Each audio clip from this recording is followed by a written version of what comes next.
Então, pessoal, explicando por que que os carros brasileiros antigos eram bem melhores do que os de hoje, né? Por que que os carros antigos davam menos manutenção do que os de hoje?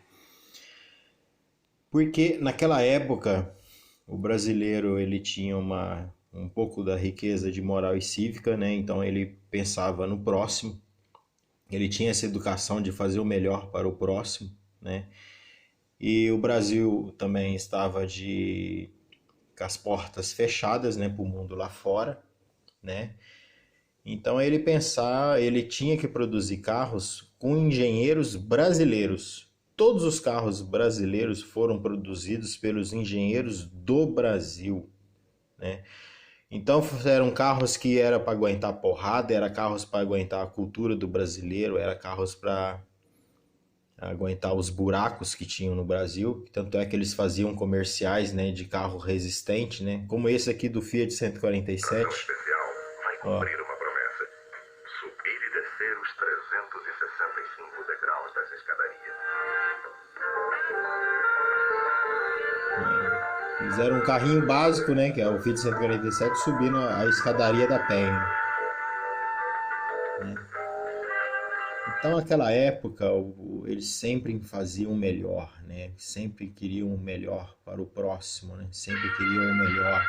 Aí a Ford F1000, né? Em que ela passando nos buracos, uma loucura só, né? Ó, então sempre mostrava o melhor, né? Ó, eu tô vendendo o melhor para você. Aqui é a Chevrolet também, né? É onde os carros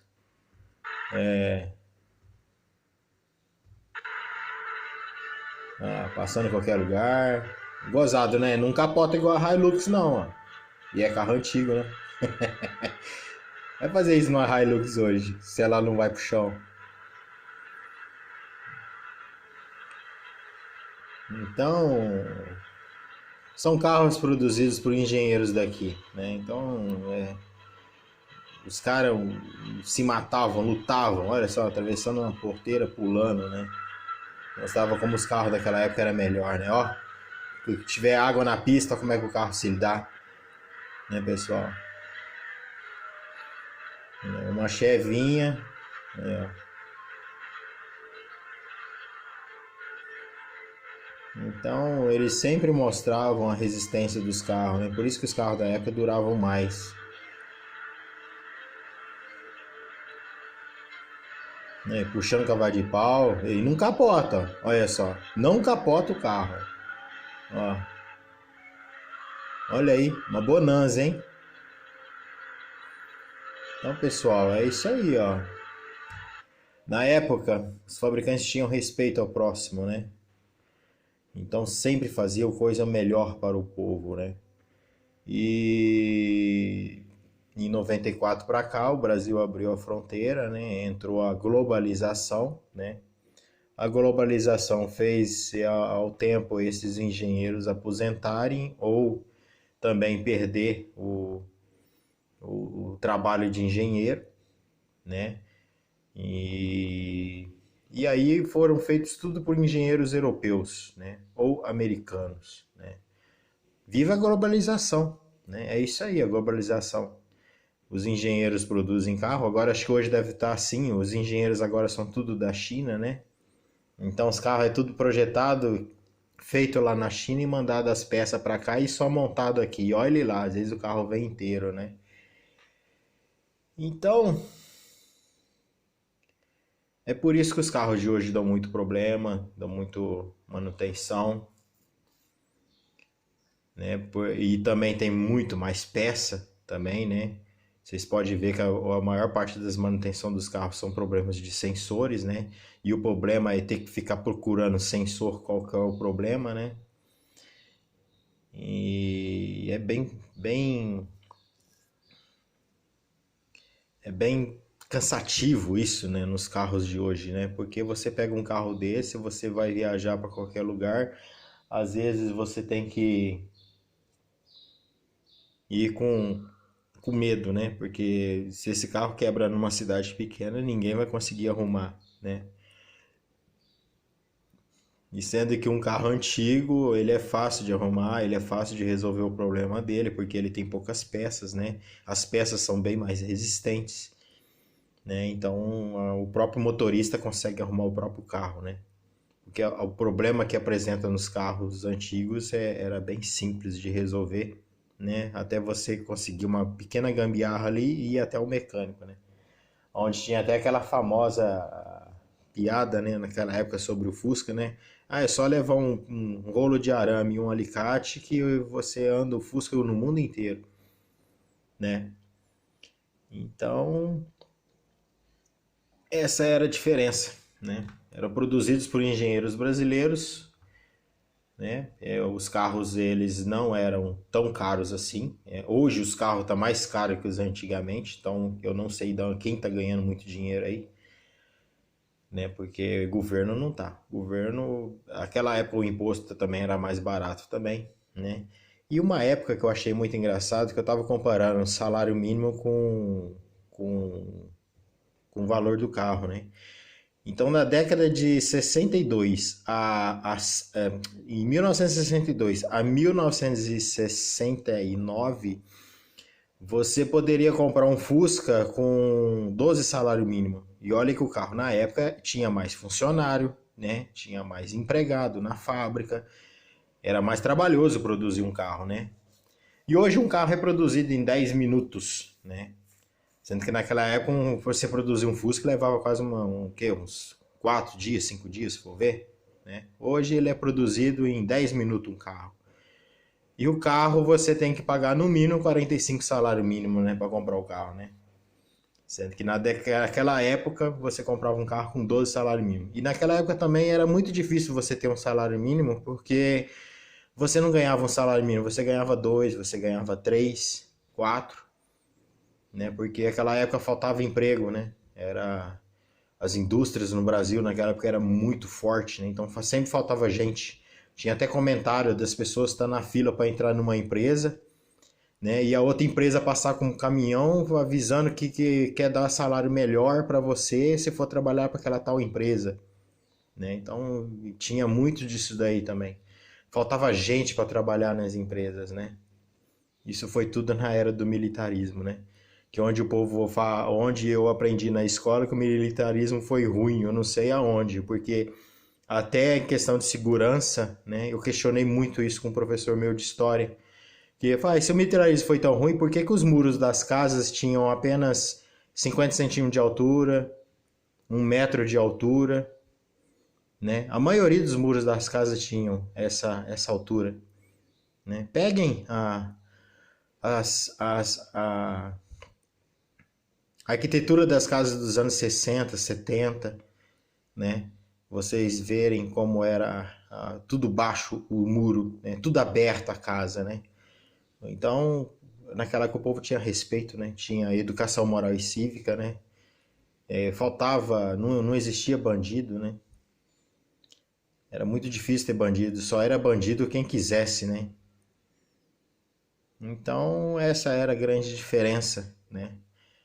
Daquela época para a época de hoje.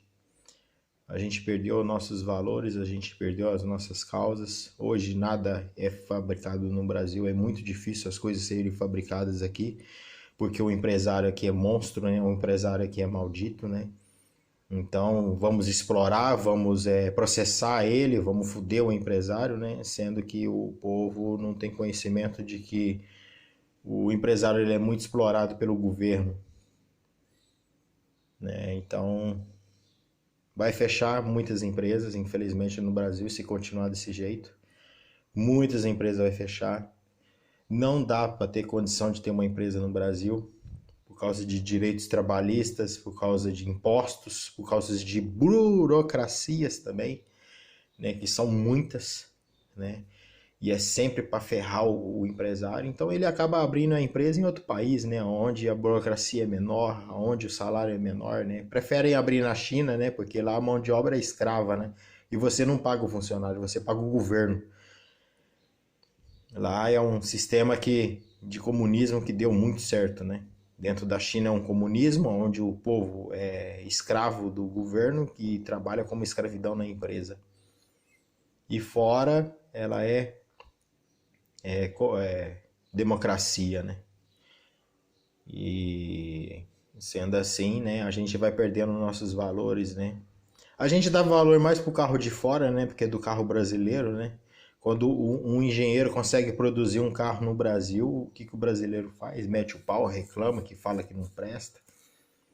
Assim que aconteceu com a Gurgel, né? Assim que aconteceu com várias marcas aí. Mas graças a Deus tem fábricas de carro no Brasil, como a Puma voltou a fabricar, né? Hoje temos a Agrale. Eu, para mim, a caminhonete a Agrale Marruá é uma das melhores caminhonetes, né? É muito melhor do que Hilux, do que esses montes de carro que tem por aí. Só pesquisar e ver, né? Mas o preço dela é muito alto, né? Mas eu acho que vale, né? Porque é um carro muito robusto, né? Suas peças é muito robusta, praticamente é igual desses carros antigos, né? E, e é isso daí. Vou ver se eu acho aqui a Grale Marruá para vocês terem uma ideia. Depois vocês pesquisem sobre ela.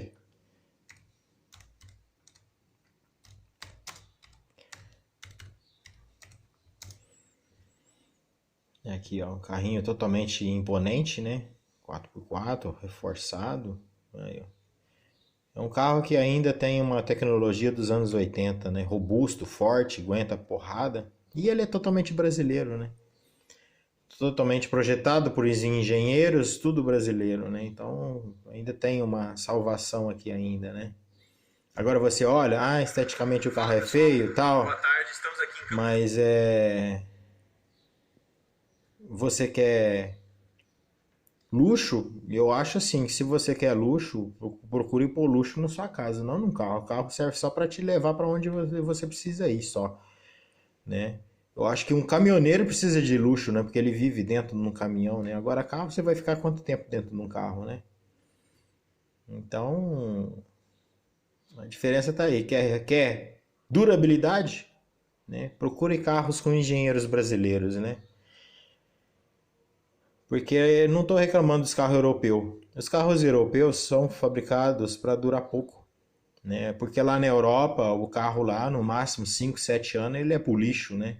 Agora aqui a gente tem que ficar sempre arrumando, que engano, né, com o carro, né? Sempre tendo manutenção, né? Então, nossa, olha aí, carro brasileiro, velho. Olha só. Isso aqui deve ser, olha, tem o Snorpio. Que show, hein, gente? Até eu fiquei de cara aqui. Não tem, é conforto, né? Conforto eu já falei, põe na sua casa, né? Tem durabilidade. Que é durabilidade, um carro desse, você pode comprar ele e trabalhar com ele 20 anos que você não tem problema nenhum, né? As manutenções são bem baratas, fácil de resolver também, né? E,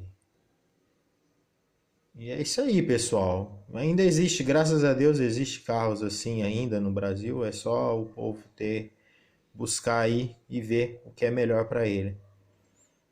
Legal, né? Muito bom. Pesquisem, estudem, é muito importante.